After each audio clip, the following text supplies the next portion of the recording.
Makikita lang natin to sa libro or sa Facebook, pero ngayon nandito na ang person sa Eiffel Tower. Hello everyone, Lizzie here again for another chismis, and for today, nandito tayo sa Eiffel Tower sa Windows of the World. At ganito yung itsura sa malapitan na napakataas ng Eiffel Tower at pwede pala siyang akyatin. So, dalawang Eiffel Tower na pala na ganito kalalaki ang nakita ko. First in Macau and second here in Windows of the World in China. Grabe, bonggang-bongga talaga at very satisfying. Napakaganda ng view, napakalinis. I remember way back then in college, ito yung mga pinopropose namin na research ang mga Eiffel Tower, ganyan. Pero ngayon, nandito na talaga ang person, and it's not just one but 2 times ko nang nakita and actual ang mga replica ng Eiffel Tower, and I believe it's really look the same in the original that you can find in Paris. Kahit na sobrang init dito dahil 37 degree, but baliwala yan dahil sa ganda ng view na nakikita ko. So, the Eiffel Tower that you saw in this video is the replica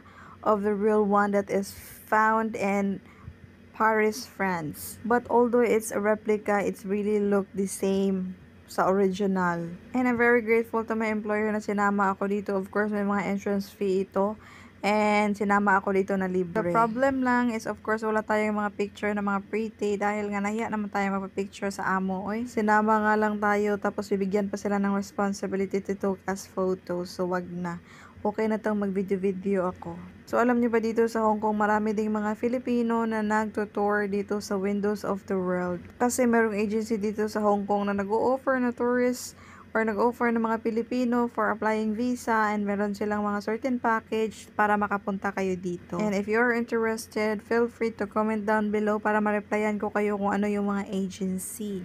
And it's very affordable naman talaga at hindi kayo magsisisi, I promise. Kasi naman pag gagala kayo with your friends or gagala ka mag-isa, it's really different between kasama mo yung mga amo mo, diba? But I'm not complaining here. I'm so very grateful talaga na sa mga ganitong pagkakataon sinasama ako. So thank you Lord for another great adventure unlocked. Replica of Eiffel Tower located here in Shenzhen, Windows of the World, China, as of August 8, 2025. And I'm hoping that one day makapunta ako dito with friends para makakuha tayo ng maraming mga pictures. So ito pala yung Eiffel Tower sa ilalim. Maraming mga tao dyan na umaakyat. Pero syempre hindi tayo makakaakyat dito, no, hanggang tingin lang talaga tayo at mag-video-video. And this is all for today. Thank you for listening and thank you for watching my Lizelle's adventure.